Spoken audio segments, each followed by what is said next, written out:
Implementing an advanced DNS solution.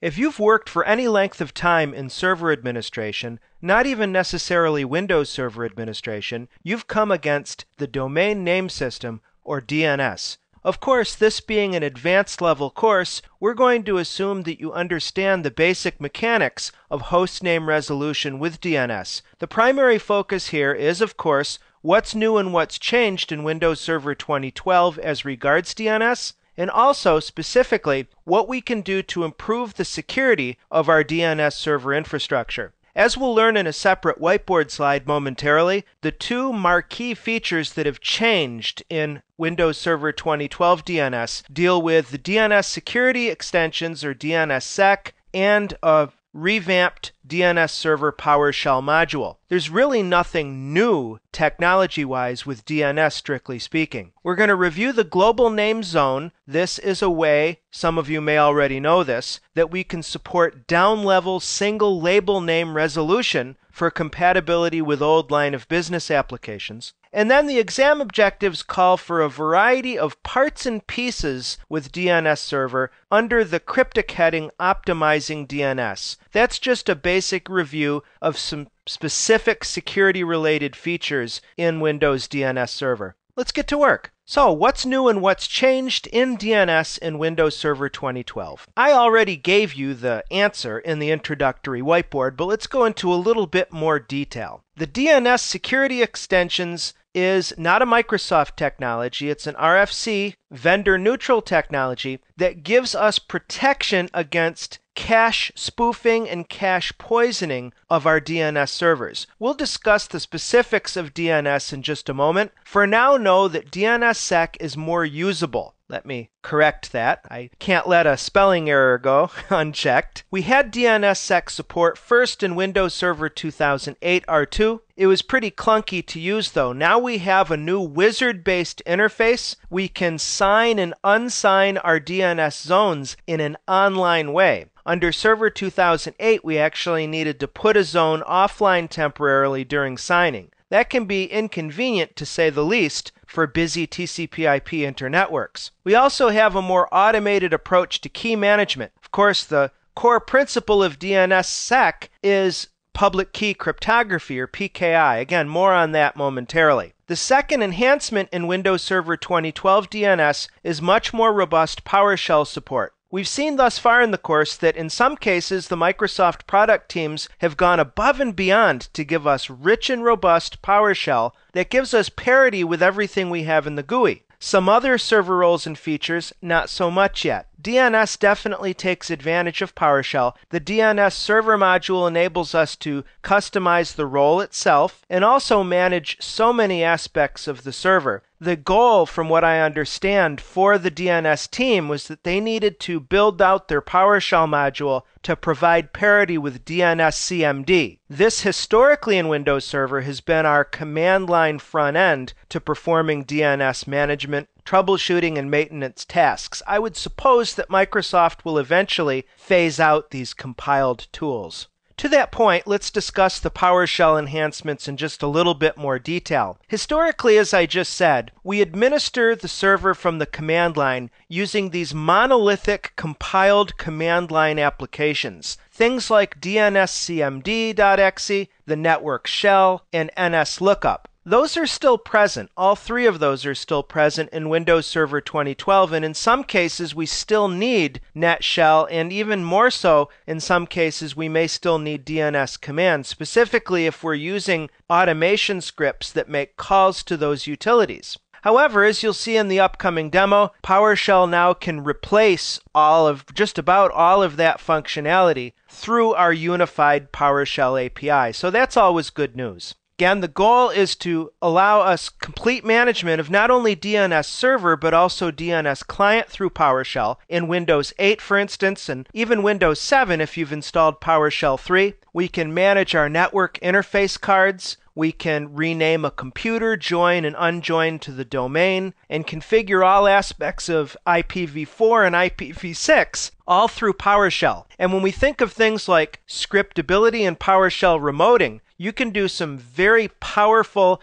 large-scale batch operations knowing just your standard PowerShell syntax. To that point, I want to give a brief shout out to my colleague Don Jones' PowerShell training for CBT Nuggets. Particularly check out his PowerShell 3 courses. The global names DNS zone. Little bit of history here, friends, because I know not all of you have been around Windows since the beginning. Before TCP/IP really began to take off in the mid to late 90s, actually more late 90s, in business networks, Microsoft used their NetBIOS protocols, including the NetBEUI network layer protocol, for peer-to-peer LAN communications. And at that time, 10 megabit intranet or LAN speeds was the norm, and NetBIOS provided a really cool way to get Windows computers, both in a workgroup as well as a Windows NT domain, talking to each other. You didn't have to worry about anything other than non-conflicting names. Again, as I said, TCP/IP is gradually taken over as the de facto LAN protocol and also, of course, Internet protocol. Microsoft extended NetBIOS to the NBT protocols, the NetBIOS over TCP/IP, in order to blend the legacy flat NetBIOS namespaces with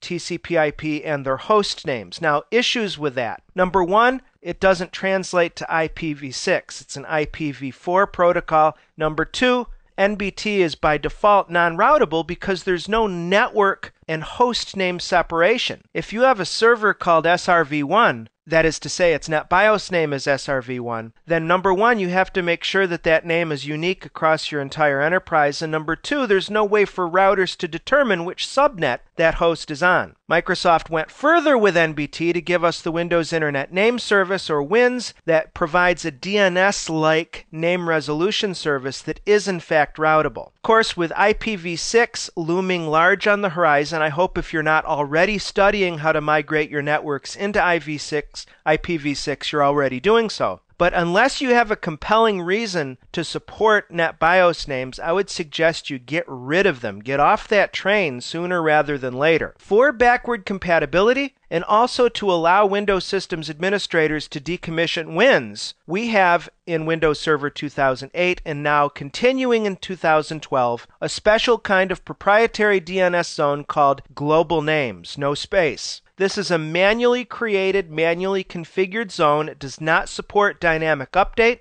that does nothing more than to map single label names to IP addresses. You create those alias records or CNAME records yourself. You build the global name zone using the GUI, DNS command, or PowerShell, and it just simply functions as a glorified hosts file. Now, why do you care about this? Well, like I said, you may have a line of business or lab application that's old. Maybe it's proprietary to your company, it hasn't scaled or kept up with the times, but you still need it for business purposes, and it makes calls to flat names. Well, that would be a case where global names is appropriate. Pretty much the only case that I can think of. I certainly hope that you're not using any pre-Active Directory devices in your environment. And that's really all there is to it. So we'll include this in the demo just to make sure you understand how it works in practice. Various parts and pieces. Now, if you're wondering, Tim, where is the DNSSEC coverage? I'm saving the best for last, okay? Just to let you know.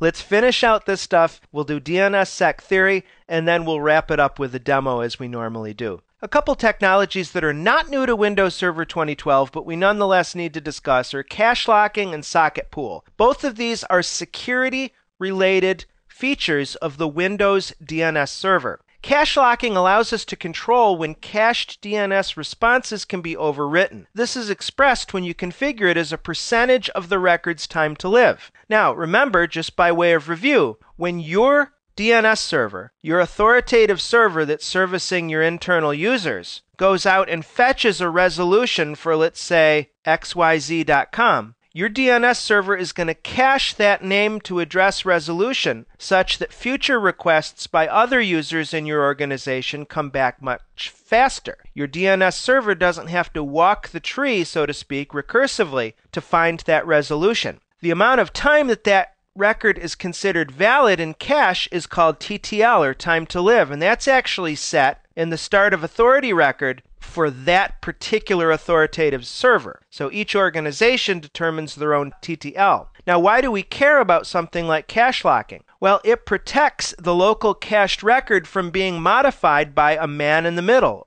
MIM. If you want to be politically correct, person in the middle, PIM.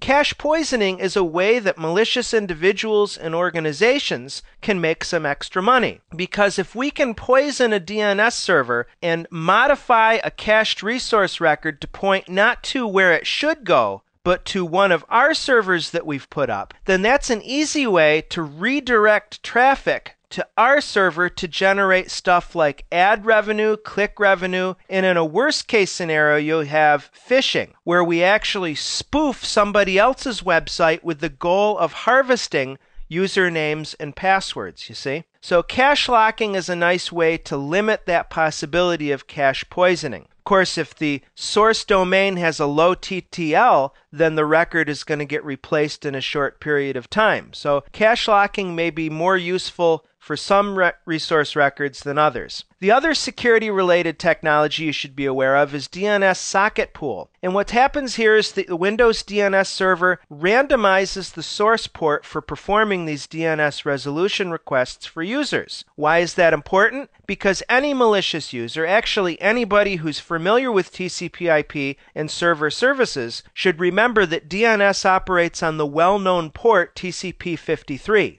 So attack vectors in that stream, in that channel, you have a higher likelihood of succeeding on the outset because we understand in advance what port the server is listening at. Well, if they receive the request initially on TCP/53 and then switch to a random port within a predefined range, then that hopefully will help throw malicious users off the proverbial trail. Now, let's finish up the whiteboard with a little bit on cryptography and DNSSEC. Understanding DNS security extensions requires that we understand a little bit, not too much, about public key infrastructure, PKI. Now we're going to discuss these concepts in much greater detail later in the course when we delve into Active Directory certificate services. As a matter of fact, for the purposes of the exam, we only need to understand the basic hows and whys of DNSSEC. We need to understand what it gives us from a security standpoint as systems administrators. We also need to understand how to implement it in our domain. We don't need to understand at this level all of the key exchanges and the really low-level stuff. We'll get into some of that, like I said, to a greater detail later in the course when we cover it more specifically. But for now, let me give you the Cliff Notes version of what we need to know to understand DNSSEC.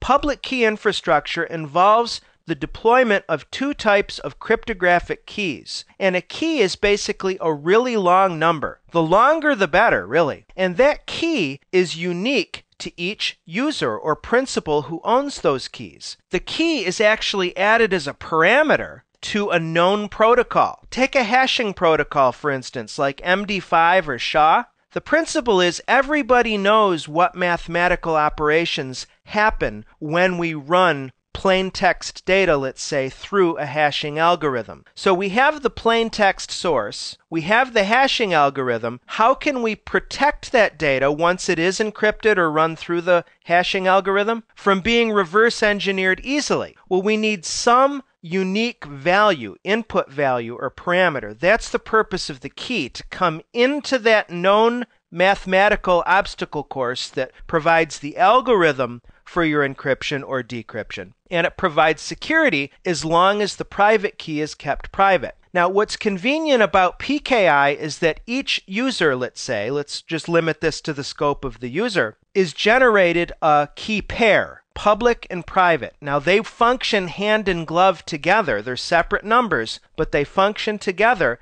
in terms of the public key is used to encrypt data. We share the public key with other individuals, organizations, or devices so they can encrypt data and give it to us, you see? So let's say we've got Jack and Jill, two users here. If they want to secure data between them using PKI, Jack will share his public key with Jill, and she'll encrypt a message with Jack's public key and send it back. The idea is only the owner of the corresponding private key can then decrypt that message, and vice versa. Jill would share her public key with Jack. Jack would encrypt a message using Jill's public key, and only Jill, who owns her private key and keeps it safe and secure, can decrypt that message. So that's one great benefit of PKI. And as a matter of fact, the digital certificate, the X.509 certificate standard, includes the holder's public key. So therefore, certificates provide a convenient way to distribute the public key part of one's keychain. The other aspect used with public and private keys is verification. For that, we have what's called a digital signature. What we can do to sign a message to verify, yes, in Jack's case, this message I'm sending you, Jill, is mine and it came only from me. Jack would, in this case, take the message and encrypt it using his private key. Maybe he would take a hash of the message and encrypt just the hash with his private key. Well, how would Jill then verify that signature on the message that she receives from Jack? We already know that she would use her private key to decrypt the message itself. But what about that hashed digest that Jack had signed with his private key? I think you get where I'm going here. As long as we used digital certificates, Jill has Jack's public key. So the public key can be used to validate that digital signature, you see?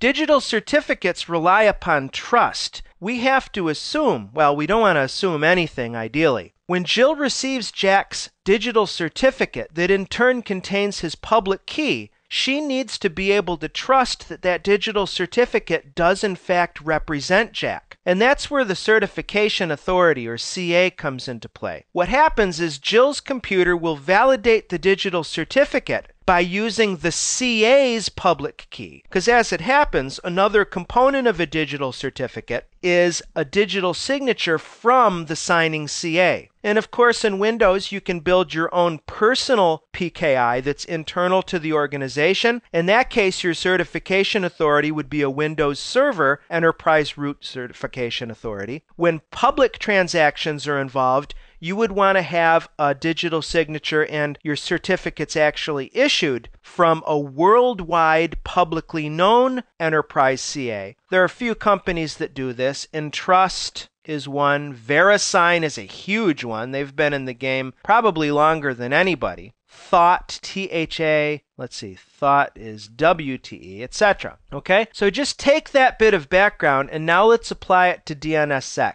DNS Security Extensions, or DNSSEC, is a vendor-neutral industry standard that provides for the cryptographic signing of a DNS zone's resource records. And as I said, the biggest change between Server 2008 and 2012 is that signing and unsigning is an online operation now. And what this serves to solve is cache tampering, spoofing, and poisoning, similar to the situation that I drew earlier with DNS cache locking. When you sign a zone, every host in the zone, not only current hosts, but as new registrations come in, they get signed as well. You wind up with some new resource record types, and you'll see that in the upcoming demo. We have a DNS key that serves as the shareable public key for each resource record, and we also have a corresponding digital signature. So in a sense, taken together, besides the actual A host record for a given host, you're in effect giving the components of a digital certificate along with each resource record. Now, the validation process, what you're doing is validating not only the validity of a particular resource record,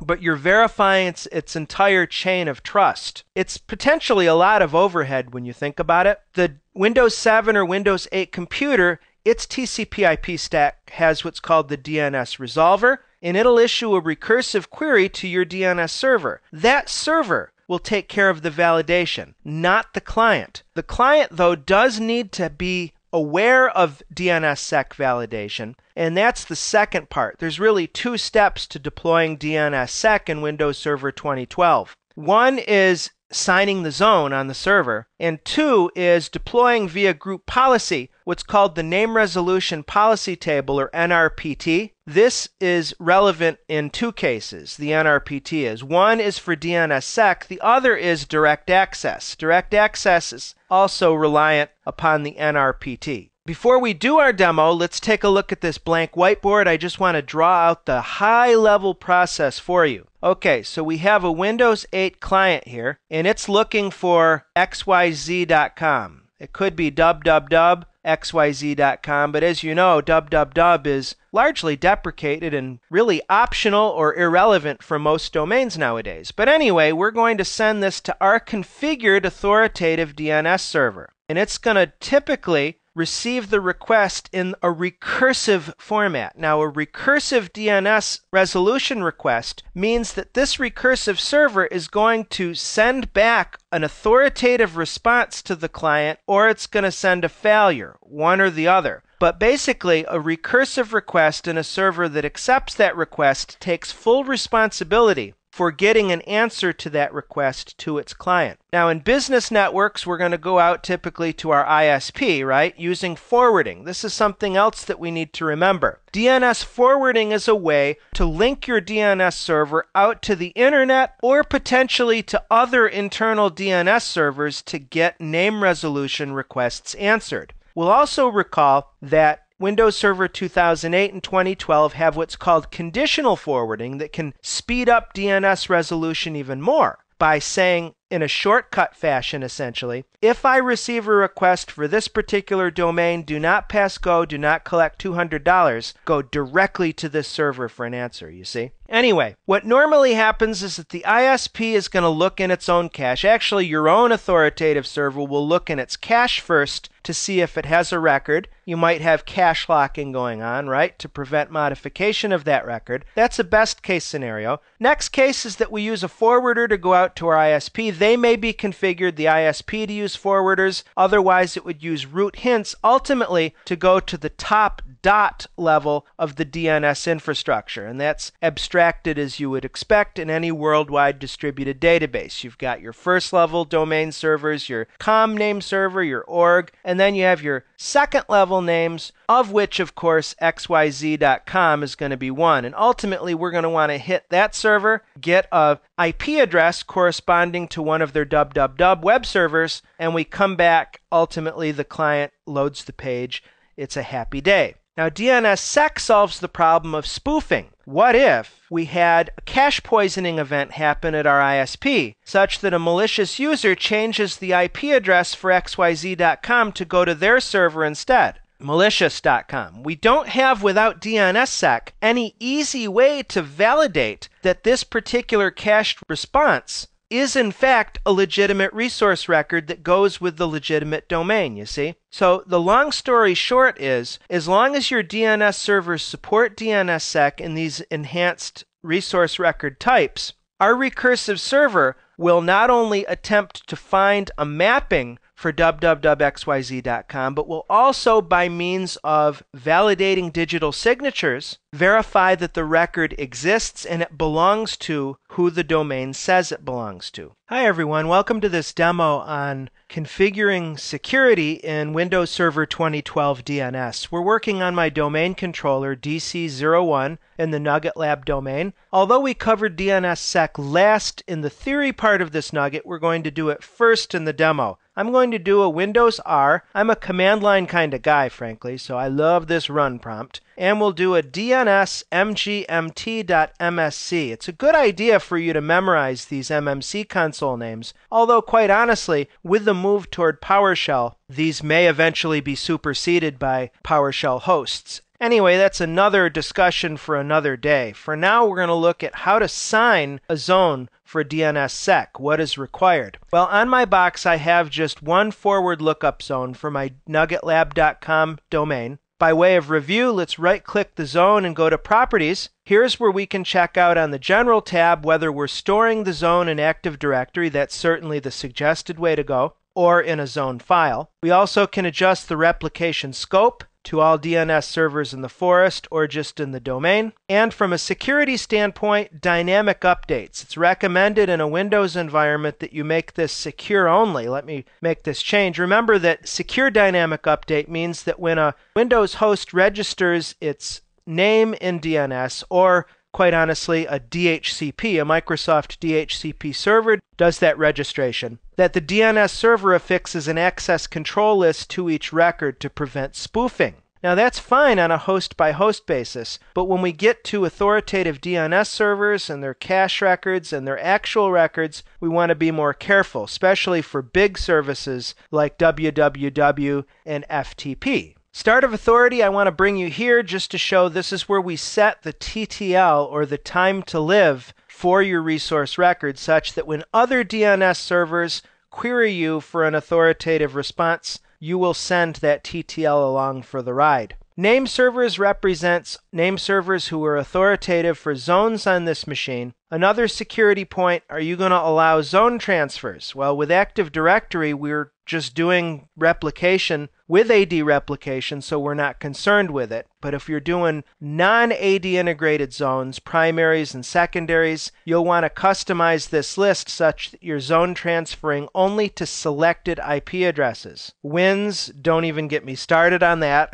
It's still here in Windows Server 2012. Enough about the history lesson. To sign the zone is really easy. We right-click the zone in question, come down to DNSSEC, and if you haven't signed the zone, there are no properties yet. So we'll choose Sign this zone, and we get a text-heavy zone signing wizard. And we're asked to either step through using new parameters that we specify as we go along. We can use an existing zone as a template for parameters for this zone, or you can just say, don't ask me any questions, just do it. Use default settings. Well, we're going to use default settings, but I want to show you each screen, so we'll choose Customize Zone Signing Parameters and click Next. The key master is in some ways akin to an enterprise root certification authority, as this text tells us that the machine you specify as the key master generates and manages the cryptographic keys for the protected zone. I'm going to use DC1, my local box, as a key master and click Next. Now this is where the terminology starts getting really wacky. The text tells us that the KSK, or key signing key, is an authentication key that's used to sign other keys. And when you think of keys and security, you think of what's called key rollover, where you're replacing keys after a certain period of time. Let's click Next. For the key signing key screen, we can add parameters by clicking Add.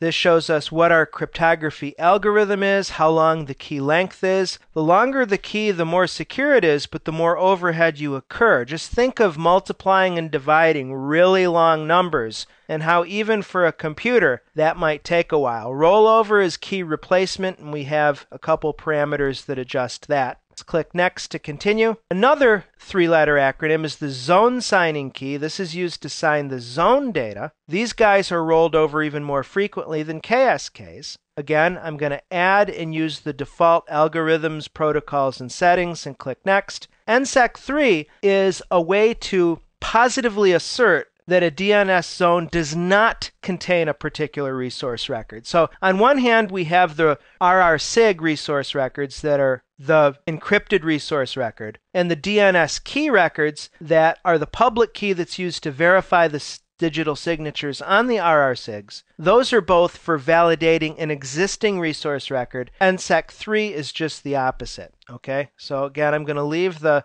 technical details alone. Trust anchors, do you want other machines, other DNS servers in your forest to be able to authoritatively validate records? I would say yes, just by default. So I'm going to select that and click OK. Polling parameters, different algorithms, or different timeouts rather, and protocols, we'll just click Next and Next to finish this. Now note that this was an online operation. We could still have hosts registering. When I click refresh, you notice that the zone file expanded significantly, and that we have, if we sort by type, several new resource records. DNS key records, of course we have our host records, our name server records, our NSEC3, quite a few of those, our RR signature. There's a lot there. It's hard to read encrypted data, isn't it? Yikes. We also have a node called Trust Points, and this deals with being able to pass the ability to do DNSSEC validation to all your DNS servers, potentially within your forest, if not your domain. You'll note also that the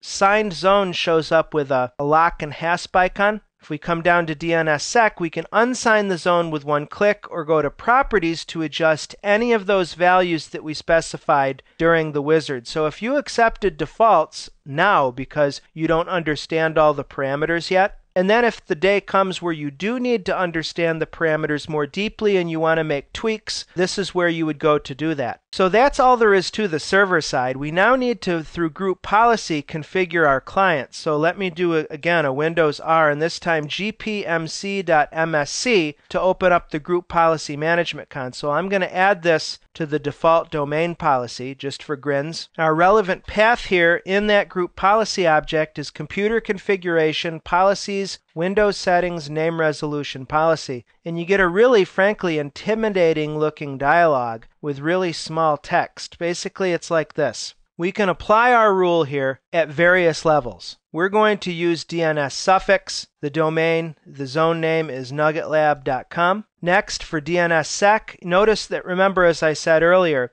you can configure the name resolution policies for other services, particularly direct access. But we're going to do DNSSEC validation here. And we're also going to select Require DNS Clients to check that name address data has been validated by the DNS server. So this is instructing your DNS clients not to accept a record that hasn't been validated by your server. You can even add IPsec for another layer of encryption. However, I'm not going to do that. Let's scroll to the bottom of this dialog, click Create, make sure that it comes down here. We'll click Apply, and that's it as far as the Group Policy Management Editor is concerned. So let's close out of that. Open up an elevated PowerShell prompt and run a GP update. To validate that a record is signed and in an OK state, we can do that from, you guessed it, PowerShell. Let me clear the screen here, and we'll use the resolve DNS name commandlet. This is part of the DNS server module. Actually, while we're here, let's run a get command from the module DNS server. You can just get a quick feel for what's available here. We have testing options, synchronization options. All of your DNS server level and zone level options are available here, including management of Active Directory integrated zones, moving them to different partitions. We have options regarding trust anchors and trust points. So yes, you can actually do DNSSEC through PowerShell as well. Adding resource records, adding zones, doing conditional forwarding. It's pretty cool. So as I was saying, we'll use the resolve DNS name commandlet, passing in the fully qualified name of the machine that you want to resolve. I'm going to resolve my inf nugget box. And then we pass the parameter DNSSEC OK with the server subparameter and my DNS server's DC01. And basically, if it comes back with extended information rather than just a line item for the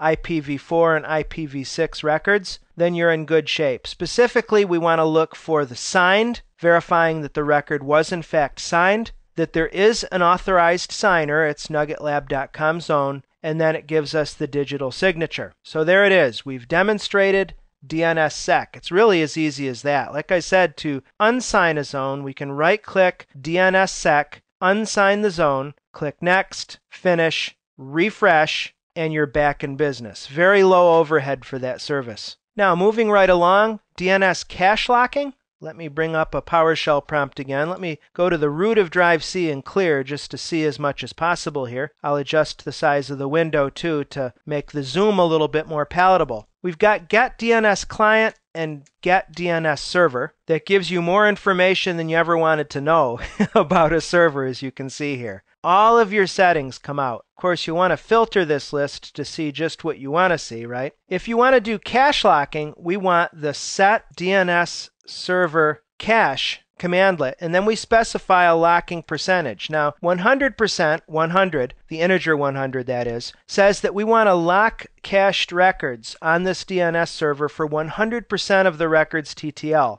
If I want to change that to 75, I can do that with one line. Now, to bounce the service, there we're going to use net, right? So net stop DNS, net start DNS. And if we do a get DNS server, we'll see in the server cache section that our locking percent has been adjusted. The default is actually 100, and I lowered it to 75 for this example. Now, with regard to the global name zone, we can again do that through PowerShell. Add DNS server primary zone. Sometimes the tab completion doesn't work as well as I want it to. And the name parameter is going to be global names. It has to have that name. I even capitalize the G and the N because that's what Microsoft says. The second parameter that we need is replication scope. I'm going to set this at the forest level. We'll also want set DNS server global name zone to always query server true. Let's bring up our DNS console and refresh the view. If we run get DNS server again and come to the server zone area, we can verify that the global names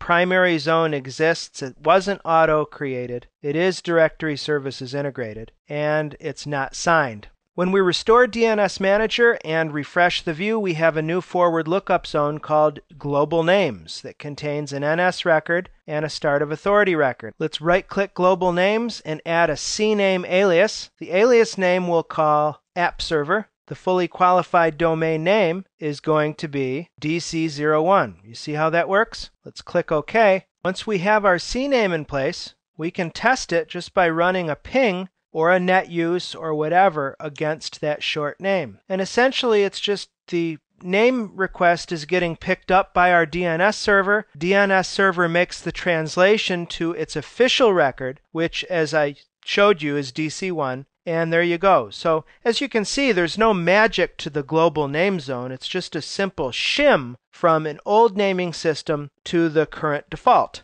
Implementing an advanced DNS solution review. We started this nugget with a consideration of what's new and what's changed in Windows Server 2012 DNS. We know that there's nothing new, and you understand that the changed functionality is centered on DNSSEC and PowerShell enhancements. I hope at this point in the game you have an understanding of the purpose of DNSSEC, what benefit it gives us, and you also understand the implementation steps on the server and client side. If you know that much, friends, you're more than covered for any DNSSEC related questions you'll see on your 412 certification exam. You also should be more proficient with Windows PowerShell v3 in general, and now you're equipped specifically to manage DNS server using PowerShell, and I hope you'll begin to move away from DNS CMD and some of those monolithic compiled applications. You really want to focus on PowerShell as much as you possibly can. Finally, in the name of sweeping up the shavings, I hope that I've helped you fine-tune your DNS server skills with regard to understanding global names. That's admittedly a special case. You may have moved far away from NetBIOS. I hope you have, quite honestly, and